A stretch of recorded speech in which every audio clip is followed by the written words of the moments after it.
देखिए, जीवन में यदि आप सबसे अच्छी बात जानना चाहते हैं तो वो ये है कि आप अभी चेतना में हैं। ये चेतना ही आपके जीवन में सबसे बड़ी उपलब्धि है।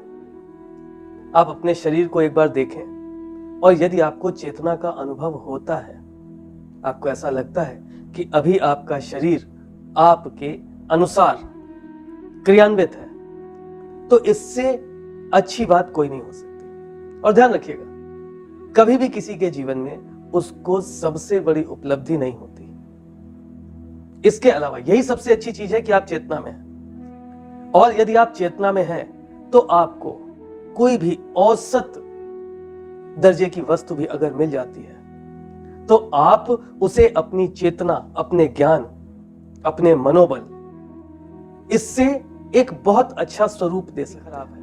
यदि जीवन में आपका अपना स्वरूप बेडौल हो गया है, आपसे जुड़े हुए किसी व्यक्ति का व्यक्तित्व खराब हो गया है, तो इन सब बातों में सबसे अच्छी बात यह है कि आप अभी चेतना में हैं। और अगर आप चेतना में हैं तो आप अपने संपूर्ण ज्ञान को, अपनी संपूर्ण व्यवस्था को और अपनी संपूर्ण ऊर्जा को उस बिगड़े हुए स्वरूप को सुधारने में लगा सकते हैं, क्योंकि आप तो चेतना में हैं। और जो चेतना में होता है उसे हर क्षण यह पता होता है कि अब क्या सुधार किया जा सकता है, क्योंकि चेतना सकारात्मक होती है।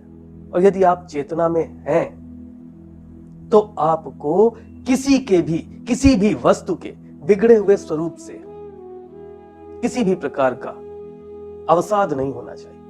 आप चेतना में हैं, ये सबसे अच्छी बात है। चाहे वो आपका व्यक्तित्व हो, चाहे वो आपका जीवन साथी हो, चाहे वो आपका करियर हो, कुछ भी, अगर कुछ भी बिगड़ा है तो अच्छी बात यह है कि अभी आप चेतना में हैं और आपका शरीर आपकी बात सुन रहा है और आप अभी इस बात को जान रहे हैं। आपका मस्तिष्क इस ओर इंगित कर रहा है कि यह स्वरूप बिगड़ा हुआ है। और अगर आपको पता है कि यह स्वरूप बिगड़ा हुआ है तो आप उसे अपनी चेतना के आधार पर सुधार सकते हैं हमेशा।